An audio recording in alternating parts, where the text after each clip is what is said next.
What's going on, guys? I'm Steve. Welcome back to the channel. Welcome back to another video. If it's your first time stopping by the channel, hit that subscribe button. Trust me, you won't regret it. You're a returning subscriber as always, guys. Welcome back, and I do appreciate the support. Well, guys, early Monday morning, a community activist by the name of Ryan Thorson Carson was stabbed to death in a Bed-Stuy neighborhood in New York. Now, he's a Brooklyn native. Supposedly, he was all about changes in the community, so on and so forth. This man was killed by somebody having a bad day or some type of mental breakdown. The reason why I'm doing this story is because of two things.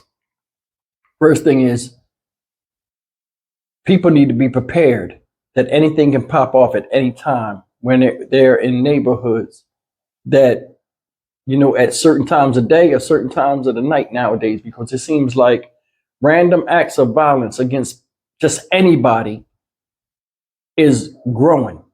And this is growing not just in New York, but in other places as well. This man was stabbed to death in front of his girlfriend after they were attending a wedding by just some random stranger that was having a bad day and decided to turn his aggression towards this man. I'm going to play you this video, and we're going to come back and talk about it. Check it out. Tonight, a horrific attack in Brooklyn caught on camera. Surveillance video showing the moments 32-year-old Ryan Carson and his girlfriend were waiting at a bus stop in the early hours on Monday morning, making their way back from a wedding, when a man started kicking scooters in the street and shouting at the couple. Carson then seen trying to calm the man down in an effort to de-escalate. The man appearing to hold a knife in his hand, then taking a swing at Carson's face. Carson seen running away but tripping over the bench to the ground, where the suspect stabbed him multiple times. Surveillance video showing the moments after the fatal attack, when the suspect comes back to spit at the girlfriend and kick Carson. According to police, Carson was transported to a local hospital where he was pronounced dead.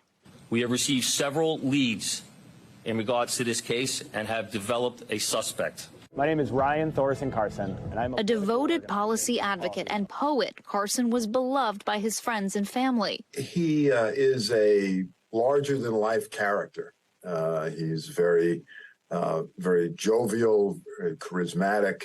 The staff loved him. The students loved him. He was also remembered as a rising star in the social justice field, focused on issues like climate change and working at the New York Public Interest Research Group. It's a terrible tragedy. The world will be somewhat less well off because of his absence. We're hoping that his work will continue, but will have to be done differently without him. Police say it was 3:50 in the morning when Ryan Carson was stabbed at this bus stop. During the day, it's a busy intersection, a vibrant corner of Brooklyn, but neighbors here say they don't feel safe. I worry about the randomness of it all. That's it, and just you're not sure what can happen, when it can happen, and it can happen in broad daylight. Random and violent attacks in recent months have sent shockwaves throughout the city. Oh, my goodness. Including this brutal encounter at a Harlem subway station, a man beating a disabled elderly woman with her own cane just last month. NYPD data shows murders are down from last year, but felony assaults are up, with more than 2,300 reported cases so far this year. I don't feel comfortable with the fact that someone can just be carrying a knife and then they're just walking around and they can just decide that someone's life has to end just because they're in a headspace where they're just clearly not thinking. Ryan Carson, now another victim of senseless crime, but remembered by those who knew him for more than the way he died. Valerie Castro joins us now. Valerie, do police have any more information about the stabbing suspect? They have identified someone, correct? Tom, that's right. And at that press conference earlier today, the NYPD chief of detectives did say they are trying to establish probable cause to make an arrest. We want to show you a picture of the suspect that was taken from that surveillance video. It's a closer look at the person. You can see he's wearing a black Champion hoodie that was released by the 81st Police Precinct in the Bed-Stuy area of Brooklyn. That is the neighborhood where this happened. Police say there were also some other clues in the surveillance video. An unidentified woman was seen in the area immediately after the incident. They say it sounded like she apologized to the couple and she mentioned a name, Brian. Again, that's according to police. So far, there is no word that there is anyone in custody, and police have not released any other details about the suspect that they have identified. All right, guys, that's the video and well, the news article, and it's an unfortunate incident that happened to this man in front of his girlfriend, which he got in front of her. I give him credit. He got in front of her, you know, and created a barrier between him and the guy. But I'm gonna tell you something. This man had no street sense for him to be in a community and be around all types of people and want change and stuff like that. This man is from New York. He should know better than that. He should. You know what I mean? And shout out to NY. You know what I'm saying? A lot of people are thinking, a lot of people are saying a lot of negative things, which is not good. We're like, oh, that's what he get because he should have known better. Some people don't. Some people are not thinking. I guess people don't think, you know, sometimes when things happen, you're not thinking rationally. You know, when you get somebody get the jump on you, he didn't know the guy was going to be aggressive towards him. But I will tell you this, though. If I'm walking down the street, and I've seen this multiple times in my life, where people just start tearing up random stuff and you can see they're mad. Why didn't he just cross the street? They was walking towards him like it was nothing. And it's 3, 4 in the morning. That's my thing. You know, just because you don't have nothing to do with somebody being upset don't mean they can't instantly just turn against you. And that was the case. He went over there and banged on a moped and a scooter and all of this other stuff that was over there. They looking at him, it's making noise. First thing out his mouth. Turned his frustrations towards the man because he thought he was the weaker vessel. Beating on a thing don't have nothing, you know, ain't getting his satisfaction, so he turned his aggressive on this man. You seen in the video, the guy was like, chill, chill, chill. You know, he ain't want no problem. But the guy kept advancing. And that's one of the things I want to tell you guys. You need to be, listen, if you're going to be out there in the middle of the night, you got to have something to defend yourself. Now, I'm going to tell you something. The thing that was hard for me to watch was, besides it being in front of his girlfriend, the fact that when he went to run, he hit that metal bus stop bench. And you see where it had those handrails, his face hit that handrail. He was completely out of it. When he hit that, he was completely out of it. And then the guy stabbed him 3 times, one being directly in his heart. That's a gruesome, gruesome crime against somebody that didn't do anything to you. And check this out. Just like they said, all this came from an argument or a disagreement he was having with his girlfriend, where he stormed out the house and went to walk down the street. Far too many times we get upset and put our aggression on people that do not deserve it or have anything to do with the problems we presently hold. Then, on top of that, to make things worse, after stabbing a man to death in front of his girlfriend, he threatens her and spits in her face. See, I think all this has something to do with his disdain for his woman. That's why he spit on her.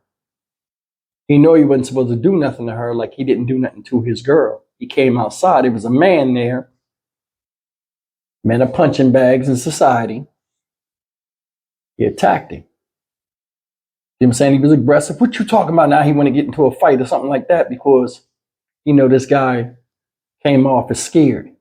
That's the thing about it. Once somebody knows they have you scared in any type of conflict, they will take advantage of you. You know, if you're ever in any type of situation like this, I mean, if you can't run out of there, you know what I mean? And you can't diffuse the situation, have something on you. And I'm not telling nobody to carry weapons or anything like that, but if you're going to be in a position where you're in a place where you ain't familiar with the people around there, anything can happen at any given time. This whole situation could have been avoided. Why didn't they just walk across the street?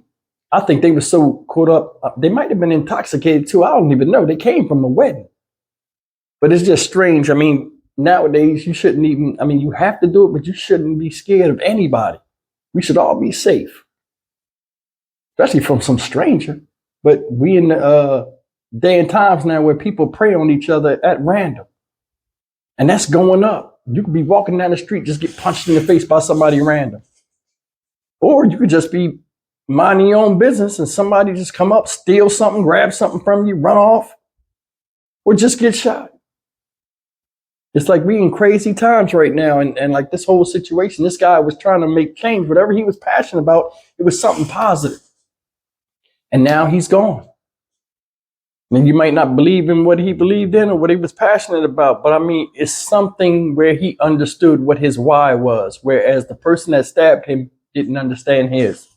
That's the thing. You got a lot of people out here, a lot of young men that are erratic in their mind and thinking because they have no positive way, like direction in life that they're heading, and they're not letting anybody stop them.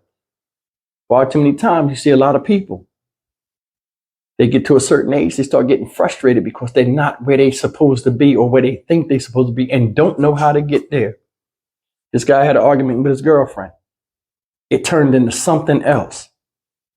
I mean, if you can't control your anger, you can't control a conflict. And a lot of times it falls on you in a negative form like it did. And this guy supposedly was caught. They went to his house. If you see how many cops went there and showed up to grab this dude, and he out front, they had him in handcuffs. He head down, you know, the normal bullshit, crying. It is what it is. A girl came out and said his name. Come to find out he lived like 500 feet away from where he stabbed the guy. Like he wasn't going to get caught. I think the mother in another interview I looked at said he did this stuff in the house before. This ain't the first time he went off and just started tearing stuff up. All in all, it's a bad day. And a lot of people are hurting. And we don't know what he could have did with his passion and being an activist or whatever. And it's taken away from somebody else's anger and them not knowing how to control said anger. Leave me a comment, man. Stock Market Steve for the Dynamic Reason channel. As always, like, comment, share, and subscribe. I'll see you guys in the next video, man. May this dude rest in peace and his girl get some type of counseling or something. Because, I mean, getting stabbed in the heart, man, that's a lot of blood. And just seeing him there, 1 second you're laughing and joking. Next minute, he's dying in your arms. For nothing. See you in the next video. Take care.